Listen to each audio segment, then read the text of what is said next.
नमस्कार। श्रीमद् वाल्मीकि रामायण अखंड पाठ में आज हम पढ़ेंगे 2 सर्ग, 28 एवं 39 सर्ग, यानी 28 और 29 सर्ग अयोध्या कांड से। और हमारा आज का विषय वस्तु है श्री राम का वनवास के कष्ट का वर्णन करते हुए सीता को वहां चलने से मना करना, सीता का श्री राम के समक्ष उनके साथ अपने वन गमन का औचित्य बताना। आइए प्रारंभ करते हैं आज का पाठ। स एवं ब्रुवतीं सीतां धर्मज्ञां धर्मवत्सलः न नेतुं कुरुते बुद्धिं वने दुःखानि चिन्तयन् सान्त्वयित्वा ततस्तां तु बाष्पदूषितलोचनाम् निवर्तनार्थे धर्मात्मा वाक्यमेतदुवाचः। सीते महाकुलीनासि धर्मे च निरता सदा इहाचरस्व धर्मं त्वं यथा मे मनसः सुखम्। सीते यथा त्वां वक्ष्यामि तथा कार्यं त्वया बले वने दोषा हि बहवो वसतस्तान् निबोध मे।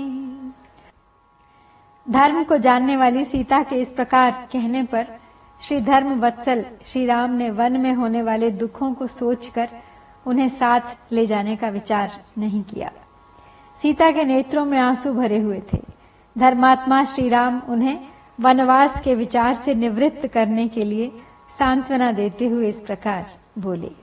सीते, तुम अत्यंत उत्तम कुल में उत्पन्न हुई हो और सदा धर्म के आचरण में ही लगी रहती हो, अतः यहीं रहकर धर्म का पालन करो जिससे मेरे मन को संतोष हो। सीते, मैं तुमसे जैसा कहूं वैसा ही करना। वन में निवास करने वाले मनुष्य को बहुत से दोष प्राप्त होते हैं, उन्हें बता रहा हूं, मुझसे सुनो। सीते विमुच्यतामेषा वनवास कृता मतिः बहुदोषं हि कान्तारं वनमित्यभिधीयते। हितबुद्ध्या खलु वचो मयैतदभिधीयते सदा सुखं न जानामि दुःखमेव सदा वनम्। गिरिनिर्झर सम्भूता गिरिनिर्दरिवासिनां सिंहानां निनदा दुःखाः श्रोतुं दुःखमतो वनम्।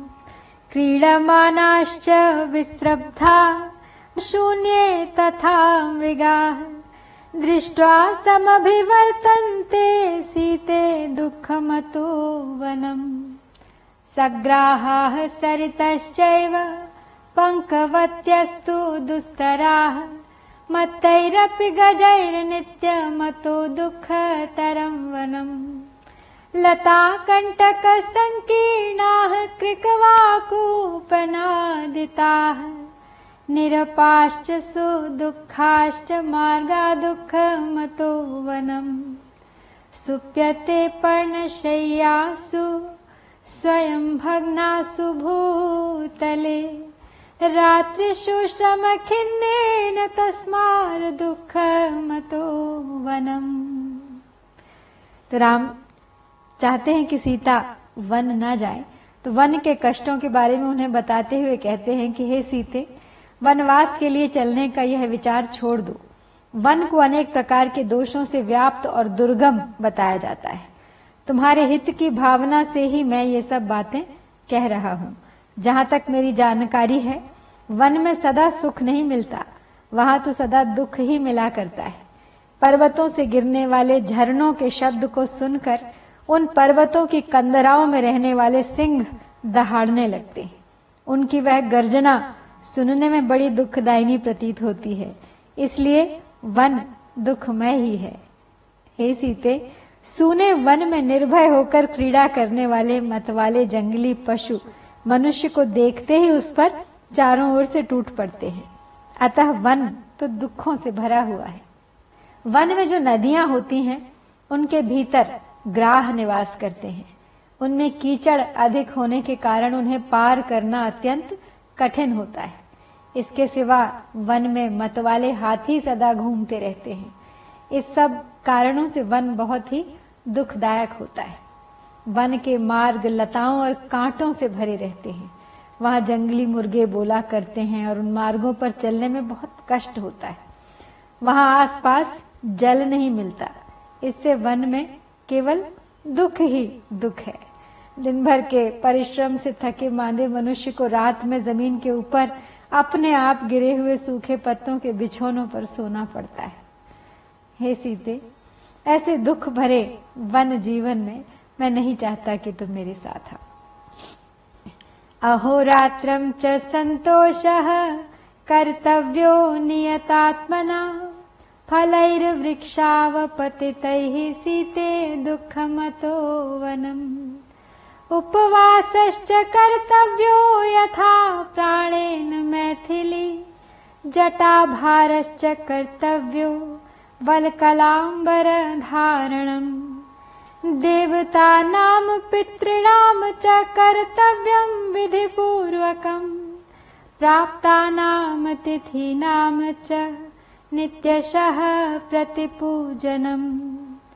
कार्यस्त्रिरभिषेकश्च काले काले च नित्यशः चरताम नियमेनैव तस्मात् दुःखतरं वनम्।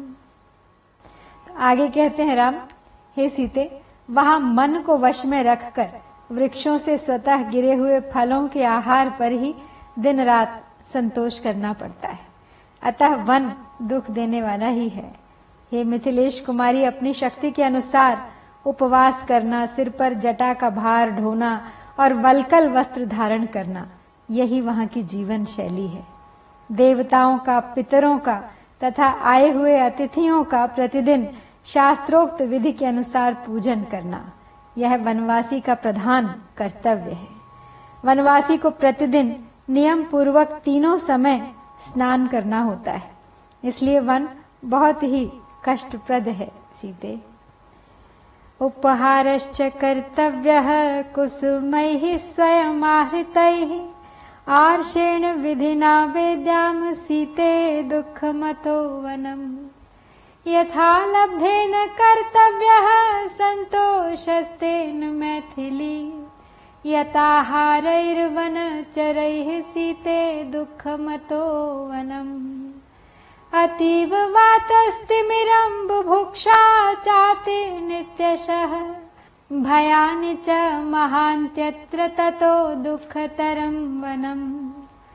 सरीसृपाश्च बहवो बहुरूपाश्च भामिनी चरन्ति पथिते दर्पा ततो दुःखतरं वनम्। नदी निलयनाः सर्पा नदी कुटिलगामिनः तिष्ठन्त्यावृत्य पन्थान् मतो दुःखतरं वनम्। पतंगाः वृश्चिकाः कीटादंशाश्च मशकैः सह बाधन्ते नित्यमबले सर्वं दुःखमतो वनम्। आगे कहते हैं श्री राम कि हे सीते, वहां स्वयं चुनकर लाए हुए फूलों द्वारा वेदोक्त विधि से वेदी पर देवताओं की पूजा करनी पड़ती है। हे मिथिलेश कुमारी जानकी, वनवासियों को जब जैसा आहार मिल जाए बस उसी पर संतोष करना पड़ता है।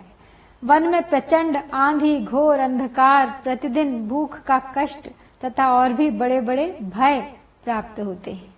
हे भामिनी, वहां बहुत से पहाड़ी सर्प जो अनेक प्रकार के रूप वाले होते हैं, दर्पवश बीच रास्ते में विचरते रहते हैं।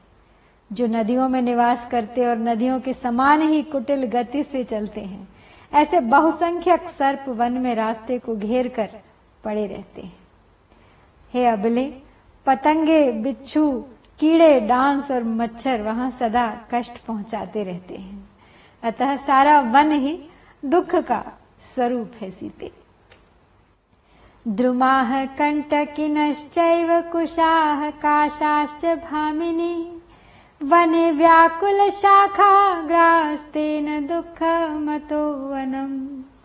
कायक्लेशाश्च बहवो भयानि विविधानि च अरण्यवासे वसतो दुःखमेव सदा वनम् तदलं ते वनं गत्वा क्षेमं नहि वनं तव विमृशन्निव पश्यामि बहुदोषकरं वनम् वनं तु नेतुं न कृता मतिर्यदा बभूव रामेण तदा महात्मना न तस्य सीता वचनं चकारतं ततो अब्रवीत् राममिदं सुदुःखिता।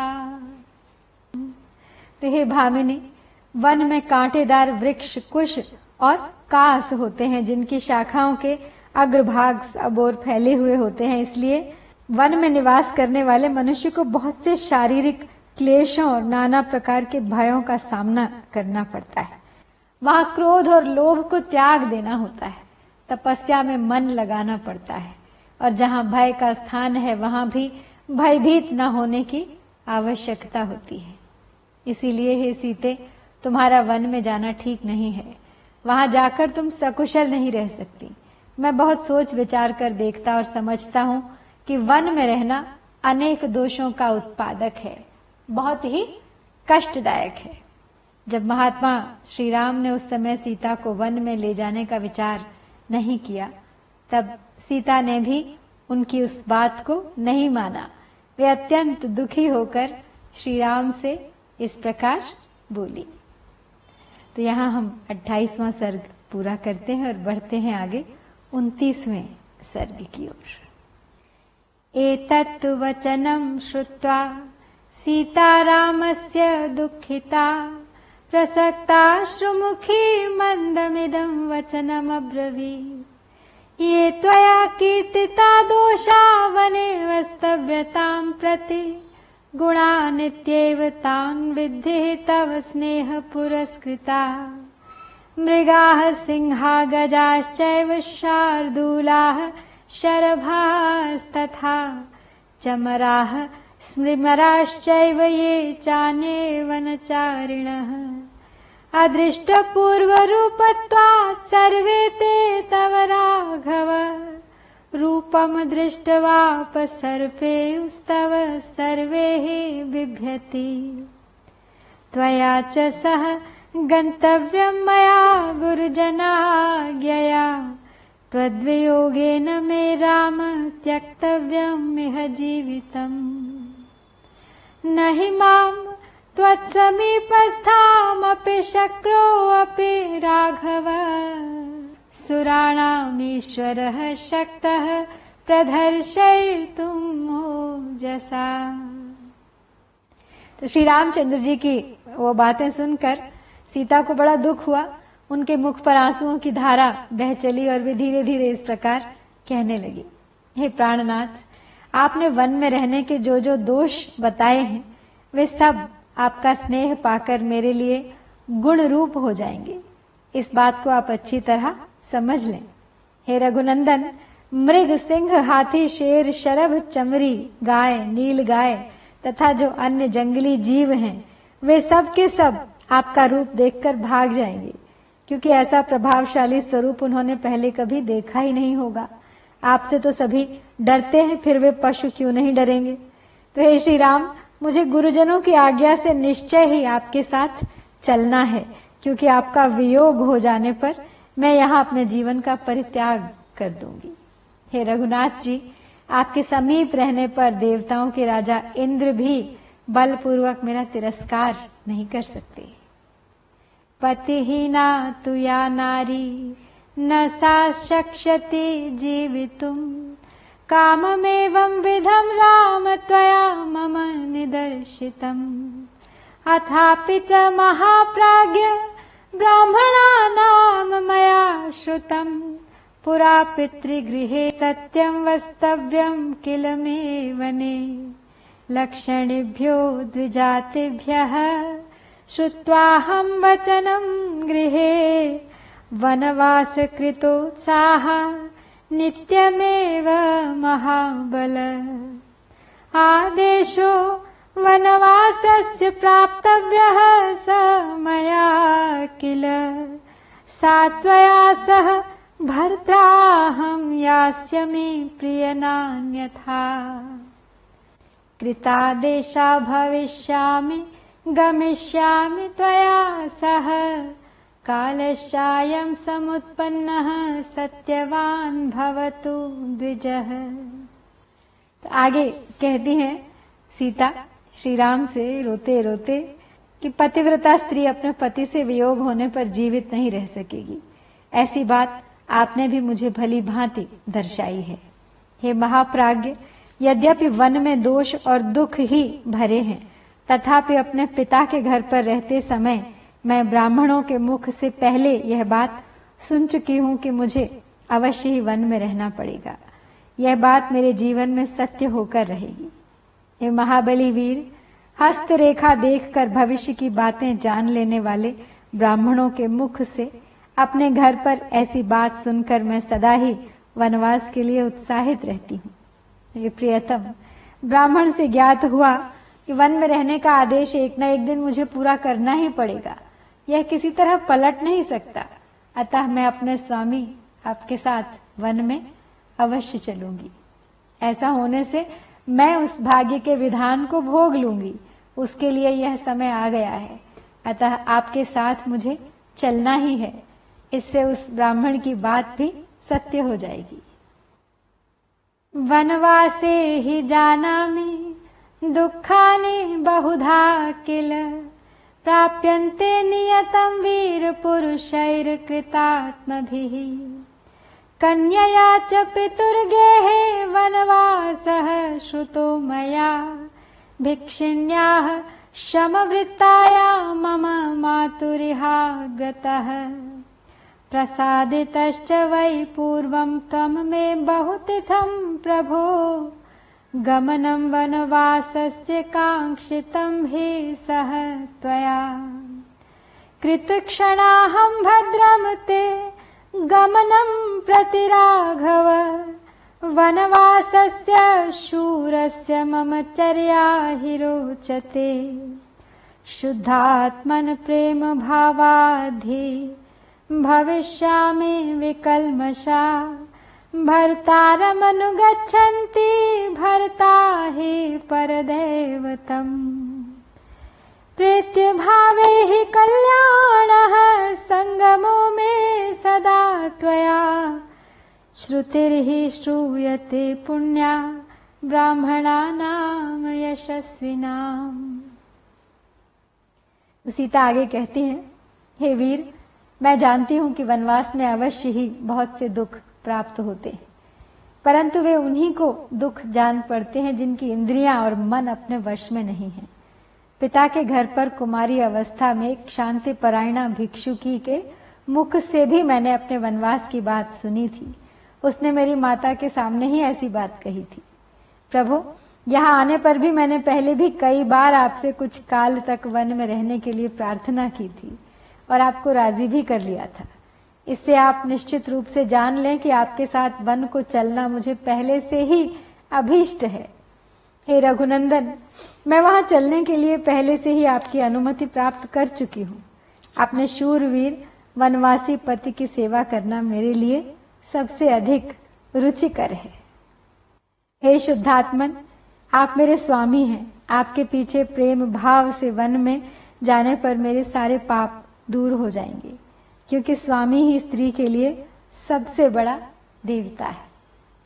आपके अनुगमन से परलोक में भी मेरा कल्याण होगा और सदा आपके साथ मेरा संयोग बना रहेगा। इस विषय में यशस्वी ब्राह्मणों के मुख से एक पवित्र श्रुति सुनी जाती है जो इस प्रकार है।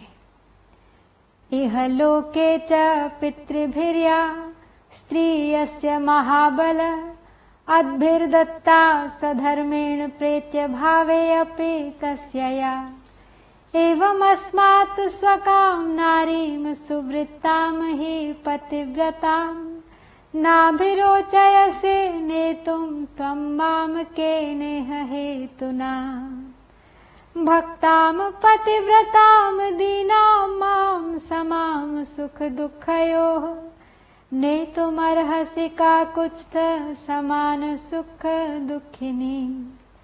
यदि मां दुःखितामेवं वनं नेतुं न चेच्छसि विषमग्निं जलं वाहमास्थास्ये मृत्युकारणात्।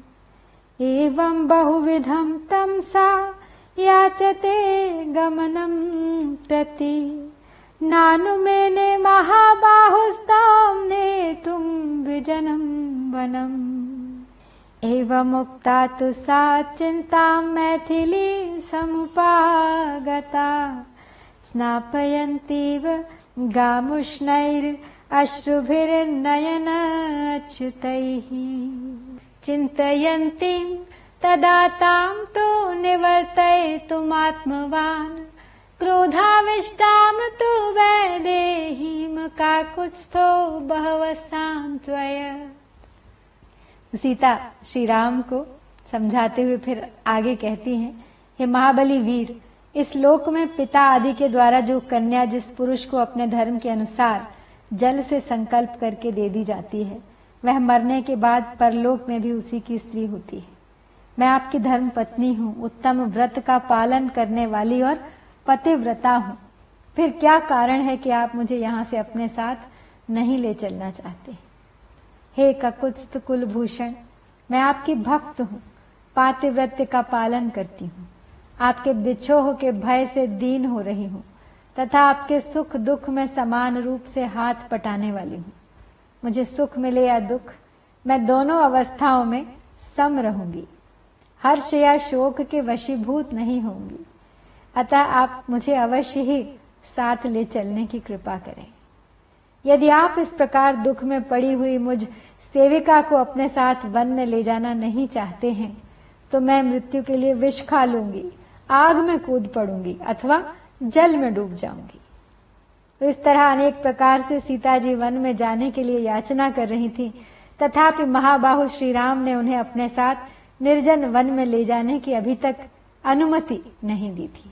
उनके अस्वीकार कर देने पर मिथिलेश कुमारी सीता को बड़ी चिंता हुई और वे अपने नेत्रों से आंसू बहाकर धरती को भिगोने लगी। उस समय विदेह नंदिनी जानकी को चिंतित और कुपित देख मन को वश में रखने वाले श्री रामचंद्र जी ने उन्हें वनवास के विचार से निवृत्त करने के लिए भांति भांति की और बातें कहकर समझाया। जिस प्रकार यहाँ हम 29वां सर्ग पूरा करते हैं, तो श्री वाल्मीकि निर्मित आर्ष रामायण आदि काव्य के अयोध्या कांड में अभी 28 और 29 दो सर्ग हमने पढ़े हैं। इत्यार्षे श्रीमद् रामायणे वाल्मीकिये आदि काव्ये अयोध्या कांडे 28 एवं 29 सर्गः। ओम श्री सीतारामचंद्राभ्याम